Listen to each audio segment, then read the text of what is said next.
too, where possible. That is the best half the window. Understand that might not be possible with the shroud.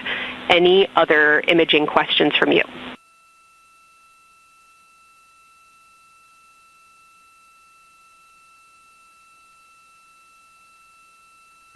Okay, copy that.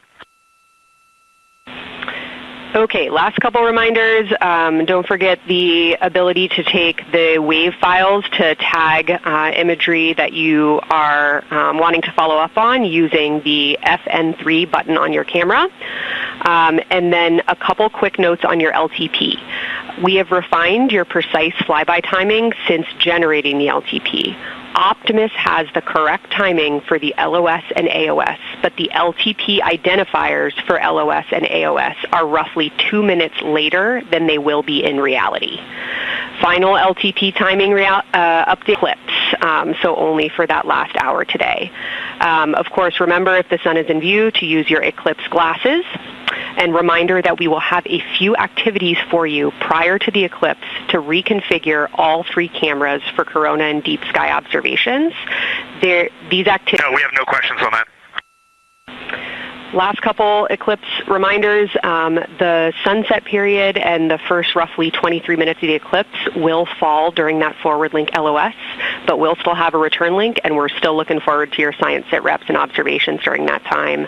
And I do have a reminder for you on your preferred starting config for the eclipse in terms of role responsibility. Let me know if you want me to read that up or if you guys have that in your minds already. And if no other questions on config, I'll give you a few science-focused reminders.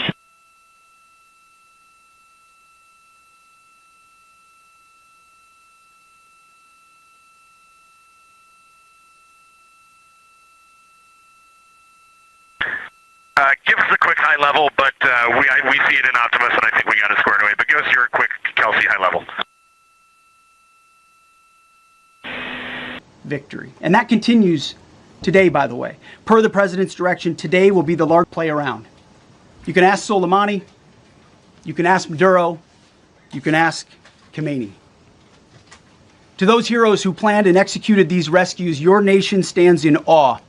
I stand in awe. President Trump, and God bless the United States of America. Thank you. Well, good afternoon, everyone. Thank you, Mr. President. Thank you, Mr. Secretary. A note before I start, I know many of you want specific details in these briefings. We will share what we can, but I will retain what I must in the event that we have to go do this again sometime. And I cannot stress the importance, as the President said, around operational security. The Secretary and I will do a more detailed briefing tomorrow morning, and we look forward to sharing the details that we can.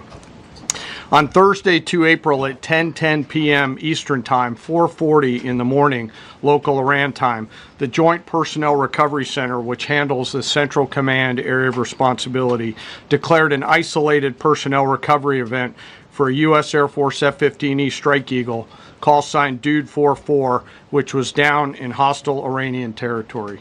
The pilot and weapons system officer had both safely ejected and were isolated behind enemy lines. Following confirmation of active rescue beacons and on the direction of the Secretary and by order of the President, a rescue operation was launched with the stated purpose of bringing both Americans home safely. As the Secretary said, several hours later on the morning after positively locating the front seater, calls. I just want to channel everything that you guys are probably feeling right through my eyes and heart. It is awesome to see the side of the moon. You guys made us excited for this day, and we couldn't appreciate it anymore. And we are ready to hopefully deliver on all the awesome training you guys have provided.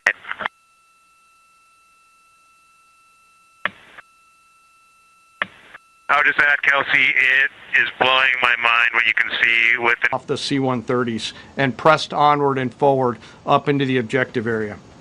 While this was ongoing and out in front of them, the Sandy flight of A-10s and other remotely piloted aircraft, drones, and other tactical aircraft were violently suppressing and engaging the enemy in a close-in gunfight to keep them away from the front seater and allow the pickup force to get into the objective area.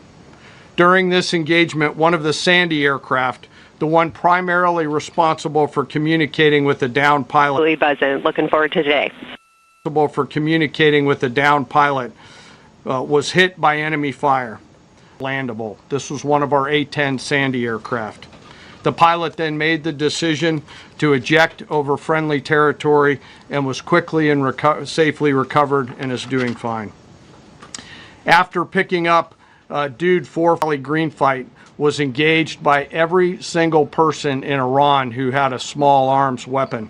And one of the aircraft, the trailing aircraft, took several hits. The crew sustained minor injury and they are going to be fine. A note for those of you that do not know what a Sandy does.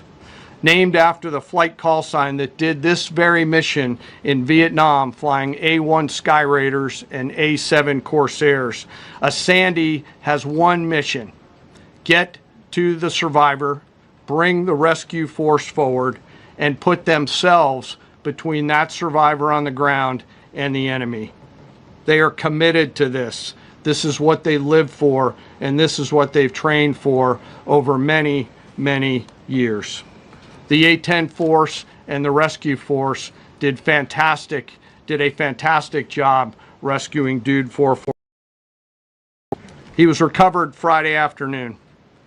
As I said, and the nation needs to know this, this was an incredibly brave and courageous mission, and a testament to the courage, skill, and tenacity of the joint force and our leaders. And especially a daylight option, having the guts to try, means so much to so many. Meanwhile, the backseater, as the President and the Secretary have said, had continued to work and survive. Through the hours of daylight, Dude 44 Bravo, the backseater, evaded. Using every means available, the efforts of the United States military, the Central Intelligence Agency, and others were attempting to find and locate with precision Dude 44 Bravo, the backseater. A note on the backseater and the front seater. The single most important contributor to a successful rescue operation is the spirit of attack inside the heart of that downed aviator. Their will to survive, their will to evade, their will to recover is everything. In this case, the backseater's absolute commitment to surviving made much of our efforts possible. On Saturday, 4 April, after establishing positive communications with the backseater, we learned, as the President said, that he was injured and actively evading enemy forces. And thanks to our interagency partners, we were able to get eyes on his.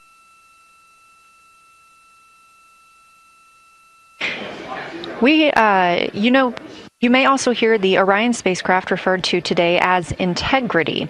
This was named by the Artemis II crew. It is Integrity crew. We have Reed's family in the viewing gallery. You're welcome to say hello. Can to bring an American home.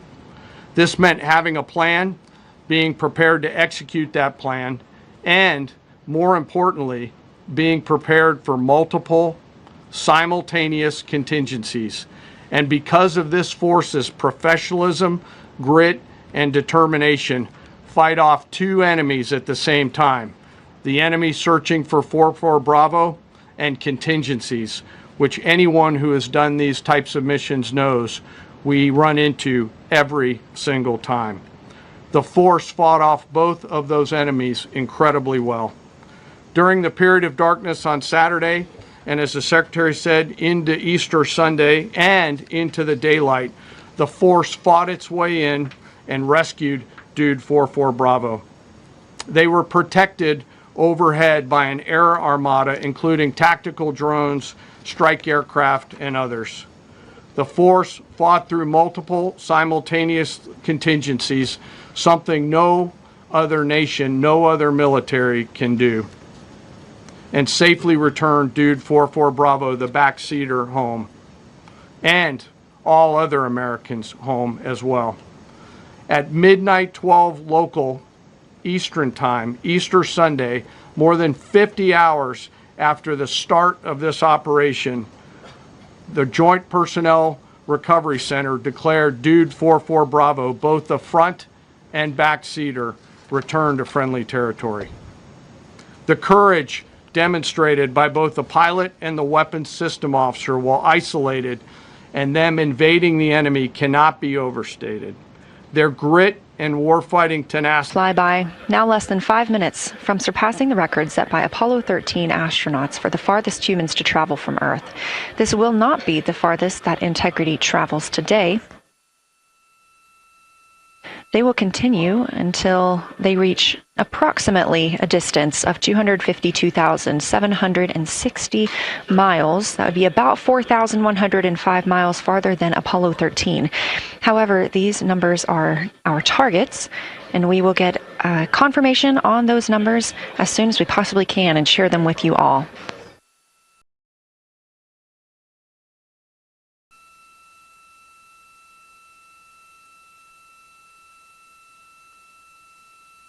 Be more proud of each and every one of them today. As the Secretary said to our enemies, this operation serves as a clear reminder of the capability and will of America's joint force. The United States of America will recover our warfighters anywhere in the world, under any conditions, when we want to. We will always bring overwhelming skill and firepower. To every member of the joint force, our interagency partners, the leadership at CENTCOM, and our leaders at the department and above, thank you.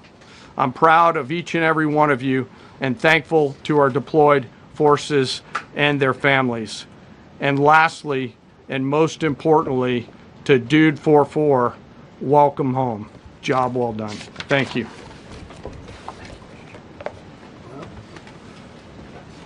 Pretty amazing. Pretty amazing. And these two gentlemen have been from day one, they've been perfecto. You know, I got to know General Kane in my first term because he was able to take out ISIS in 4 weeks instead of the 4-year projection that was given to me by other much lesser generals. I said, you know, if I ever do this again, that's going to be the head of my Joint Chiefs of Staff. And we worked it that way, didn't we? It's amazing. He took out ISIS. We defeated ISIS in 4 weeks. I was told it would take 4 years. I flew to Iraq to find out with the greatest equipment in the world, why would it take 4 years?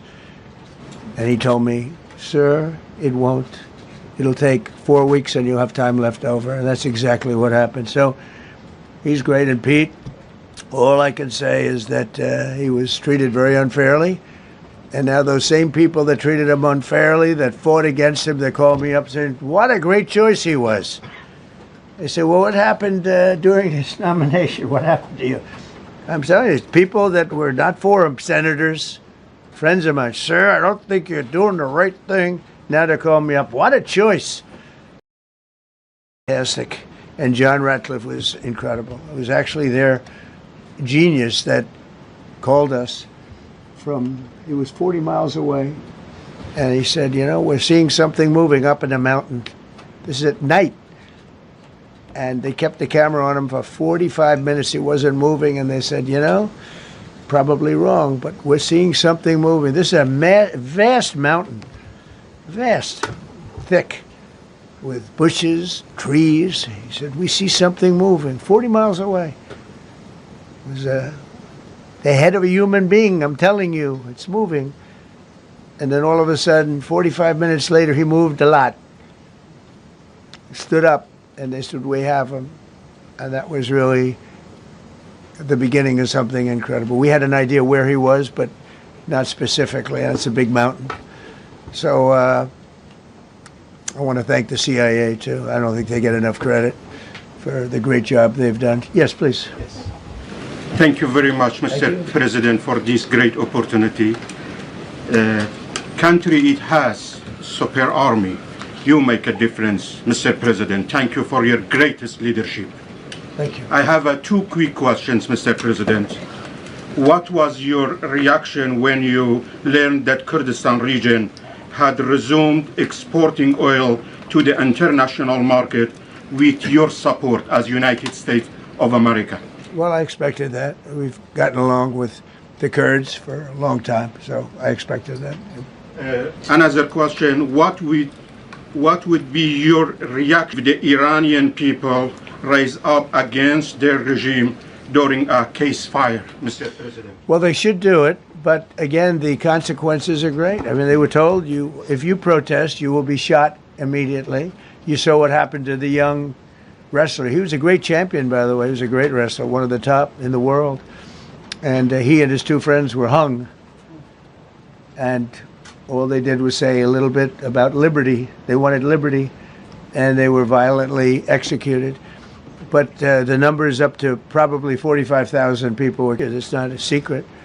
That's why so many people say, oh, well, why are you doing this way? We can't let Iran have a nuclear weapon. You know, we got regime change. We do. We're dealing with a much different regime than before. We're dealing with different people. They're smarter.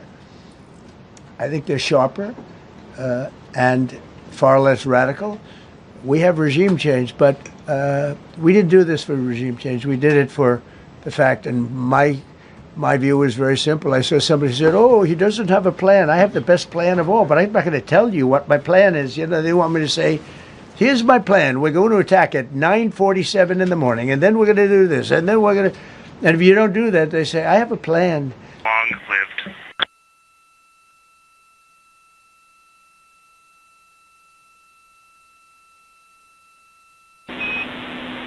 Thank you, Integrity, and congratulations to you and the rest of the Artemis II team.